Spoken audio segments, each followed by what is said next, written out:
Yes, ladies and gentlemen, thank you for being here. It's my first time in Hungary, and I enjoy it until now, and I hope, and I'm convinced it will stay so.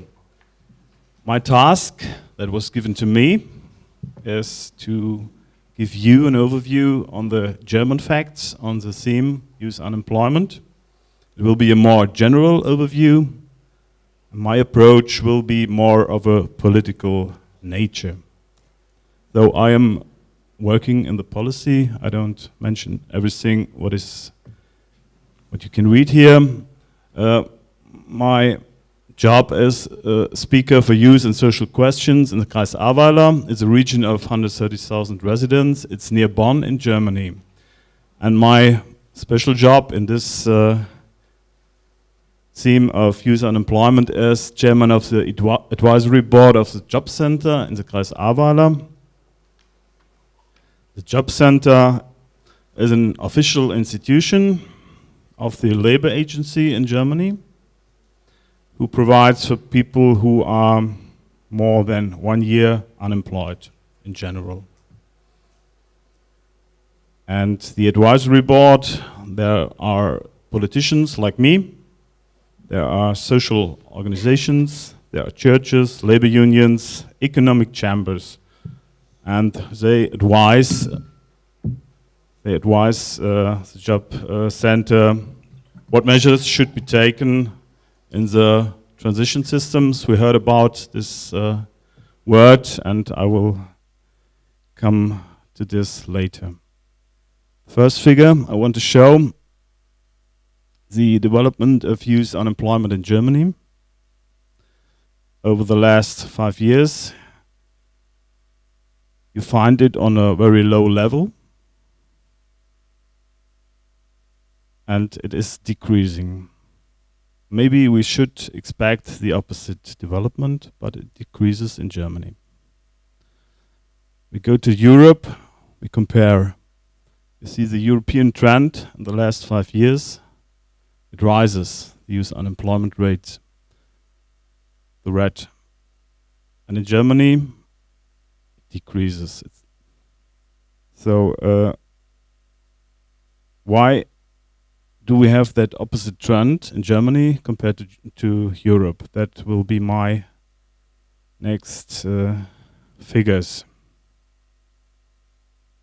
The map of Germany, of Europe, you see central Germany, low rates of youth unemployment. And when we go to south, when we go to east, but even when we go to north or west of Central Europe, the rates rise.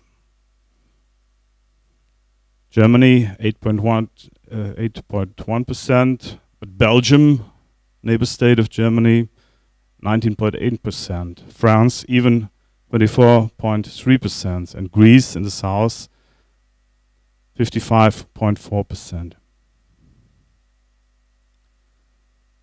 What are the reasons for the rather comfortable situation in Germany? The German word is duale Berufsausbildung. We heard about it this morning, the dual system of vocational training. This is an educational system which is long practiced in Germany, and I read about it. The question was, it is since 1897, so 116 years of German experience with this system. So you can say we have good experiences and long experiences about it. And everyone has to start sometime, and maybe we'll meet in 100 years and it will work. Oh, also it doesn't lead to an academic degree. It helps young people with the transition from school to working life. In a unique way, it combines the professional practice in a company with a theoretical background in the vocational school.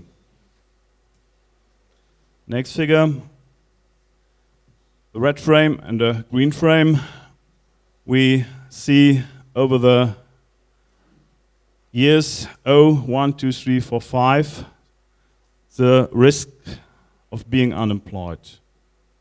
When everyone has no education, the risk will remain, and the risk to be and stay unemployed will rise. It leads to long-term unemployment, even in Germany. If someone has an associate degree, we call it Sekundarstufe 2, second level, you see the risk, the green frame decreases significantly. So, the conclusion is the risk of being unemployed decreases significantly by a higher level of education. Next figure is this second level achievement in Germany, 59%. The OECD is 44%, and for example, Spain is only 22%.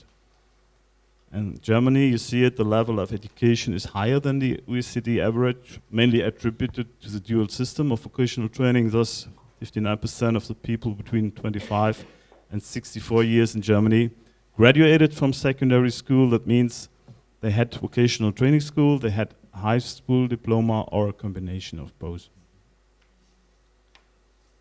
What are the circumstances? Low starting salaries. We heard about it. Companies generally regard recruitments in a way that their bill rises. In France, Spain, and other countries with a statutory minimum wage, this means that new employees must earn at least as much as they cost at the minimum wage. In this comparison of costs and benefits, newcomers usually have worse chances. They lack experience and firm-specific knowledge. In Germany, some starting salaries may seem low at first sight, but they may appear as better opportunities for newcomers. In Germany now, the CDU and the SPD, the Conservative and the Social Democrats, talk about the coalition. And maybe in Germany we get this statutory minimum wage too. We will see if it will happen, and we will see what influence it will have on the labor market. The demographic change, we heard about it in your country. In Germany, I think it's even worse. Due to the low birth rate in Germany, approximately 1.4 children per woman, the number of young people from 15 to 24 years old will decline dramatically in the next years to come. Only in Eastern Europe this process is partially faster. For example, in Ireland, Belgium, the UK and Spain, however, the number of young people is increasing in the next decades. And this makes it easier for young people in Germany looking for a job in a trainee position. Our conclusion is we need them all. We need them all, young Germans. Petra talked about it. The few young people we have, we need them all in the labor market. Next reason, we have economic stability. Youth unemployment development simply are a part of the whole labor market. Thus, this common situation, of course, affects a special situation for young people. Germany, we all know it, was navigating in contrast to most other European countries much better through the crisis. The German economy is growing, was growing, is growing, will be growing. I heard today it will be growing next year for 1.6%.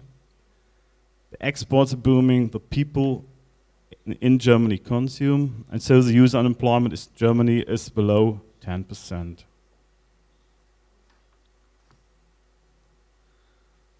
This is a figure of the general unemployment in Germany over the last 18 years. You see, it corresponds to the developments with youth unemployment.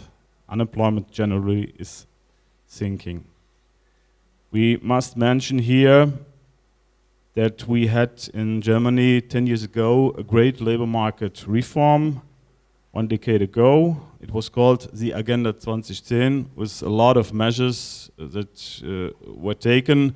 Not all of them were successful, but the general direction was, in my view, not bad. But this is another story. We have no time to talk about this here.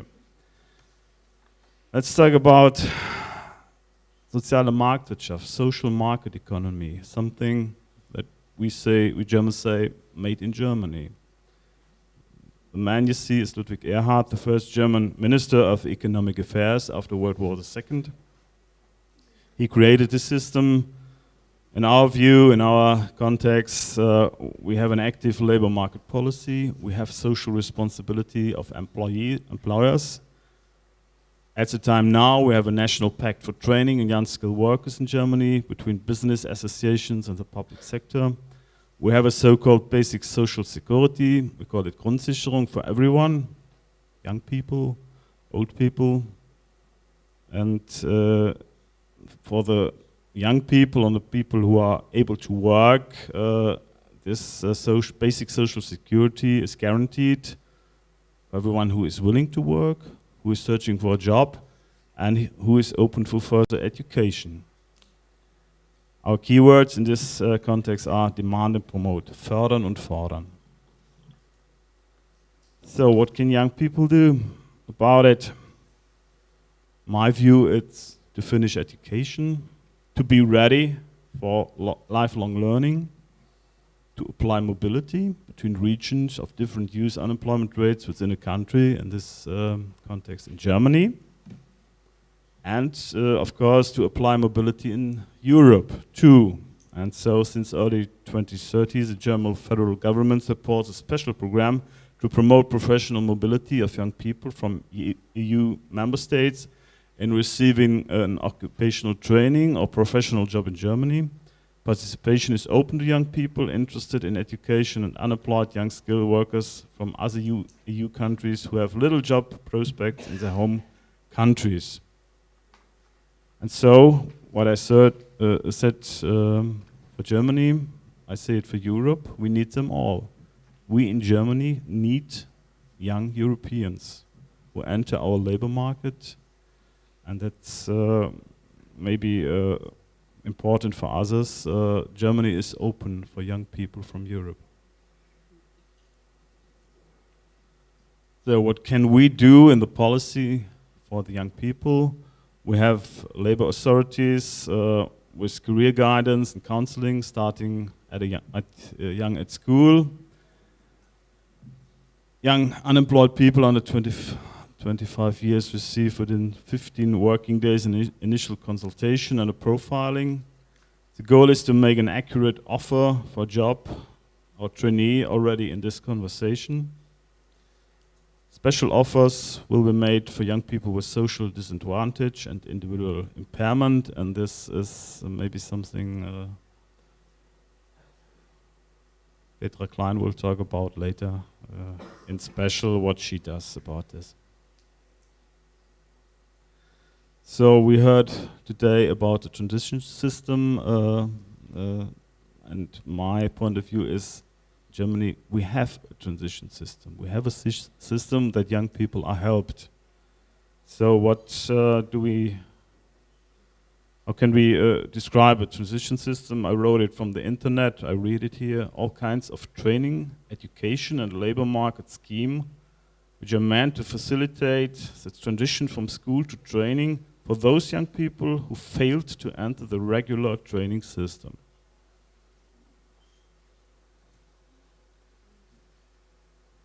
So maybe you got the impression when you come to Germany and look to our country, you look the bright side of life. I guess it's not so, but in my view, in our country, there is a chance to solve problems through the circumstances that I mentioned before. Why should we fight in Europe against youth unemployment? I guess we heard it before. There is the risk that an entire generation feels abandoned, follows the siren sounds of populists and extremists. Impoverishment endangers the foundations of democracy. Nearly 6 million young people are currently unemployed in Europe. Most countries affected by the crisis, unemployment has reached a degree that cannot be accepted. Europe cannot afford a lost generation for the working world. And let me end with a personal statement. The united Europe, for me, is a union of peace and a union of values. And we should keep the peace and we should keep the values. And my values are freedom, social security, and economic welfare. And so I thank you for your attention.